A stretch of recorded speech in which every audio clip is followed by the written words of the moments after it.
The heat death of the universe is something that happens in billions of years. We have plenty of time to prepare for it, right? Well, about the heat death of the universe, yes, but not necessarily about the heat death of our solar system. No, this one will happen in just 4 billion years from now. And what's even more terrifying is that we don't know how to escape it. So here are 10 things that will happen when our solar system dies. Number 10, the red giant phase.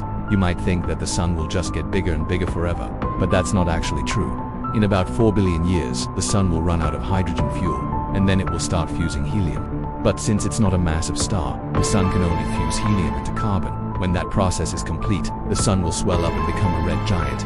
It will grow so large that it will engulf Mercury, Venus, and probably Earth as well. The only planets that will remain intact after this phase are Mars and the gas giants. No, 9, a new Earth. Some scientists believe that the sun's expanding atmosphere during its red giant phase would vaporize the planet, Mars, and then it will rain on Earth. This will make our planet a lot hotter than it is now. But there is some good news. According to research published in the journal Nature Astronomy, the sun's gravity will pull a large number of asteroids and comets from the Kuiper Belt and the Oort cloud, 2 regions beyond Neptune. These icy bodies will crash into Earth and bring water and organic compounds to our planet. Basically, our planet could turn into a big ocean of water, maybe with some life forms in it as well. Number 8, farewell to the inner planets. During the red giant phase, the sun will expand beyond the orbit of Jupiter. This means that Mercury, Venus, Earth, and Mars will be engulfed by the star's atmosphere. They will be cooked at temperatures of more than 7,000 degrees Celsius. That's hot enough to melt rock and vaporize metals. However, the 4 gas giants will survive unscathed because they are far enough from the sun. Number 7, the sun will shrink. After exhausting all its available nuclear fuel, the sun will shed most of its mass, and then it will collapse under its own gravity. It will literally become a white dwarf. Its radius will be reduced to just 1% of its original size. Interestingly, although the sun will become much smaller, it will still be very massive. Its mass will be equal to that of Jupiter. Number 6, hot gas and dust. The inner planets will be enveloped in a hot cloud of gas and dust during the red giant phase of the sun. This material will be thrown into space when the sun collapses. It will form a beautiful nebula that will cover the orbits of the inner planets. Maybe at that point, somewhere inside this nebula, new stars and planetary systems will begin to form. Number 5, Jupiter attacks. As the sun begins its slow collapse, the gravitational balance of the solar system will change. The planets will no longer move in predictable orbits. They will swerve dangerously close to each other, and it's very likely that collisions between them will occur. Scientists predict that Jupiter will become a rogue planet. It will be thrown out of the solar system and wander through interstellar space for billions of years.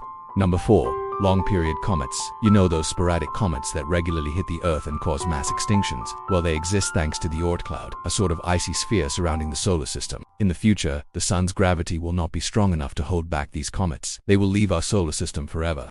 The Earth won't be hit by any long-period comet for millions of years, maybe tens of millions of years. 3, no more seasons. When the sun becomes a red giant, its light will be so intense that it will destroy Earth's atmosphere. If the Earth still exists by that time, of course it will be almost impossible to live on our planet. There will be no more seasons, only endless heat and darkness. There will also be an incredibly powerful solar wind that will blow away all the atmosphere and all the water from the Earth. Our planet will turn into a barren desert. 2, the Great Filter. Okay, let's imagine that some strange alien species has been watching our solar system for many years. This species wants to colonize our sun when it turns into a red giant.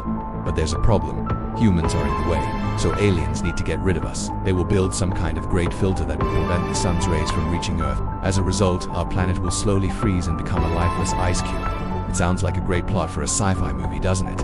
And now a bonus. If our solar system dies, but other systems remain alive, will we be able to escape to another star? You probably think that traveling between stars is impossible, but NASA believes it's quite feasible. All we need to do is wait for the sun to become a red giant, and then use its energy to accelerate a spacecraft to half the speed of light. And then we can fly to the nearest star system, Alpha Centauri. It's just 4.4 light years away from us. Even if we travel at half the speed of light, it will take us only 22 years to get there. True. By that time, humanity will have to figure out how to survive in space for many generations. But even if we manage to do it, will we find anything there? Perhaps Alpha Centauri will also die long before we reach it. Scientists estimate that the lifespan of a typical star is 10 billion years.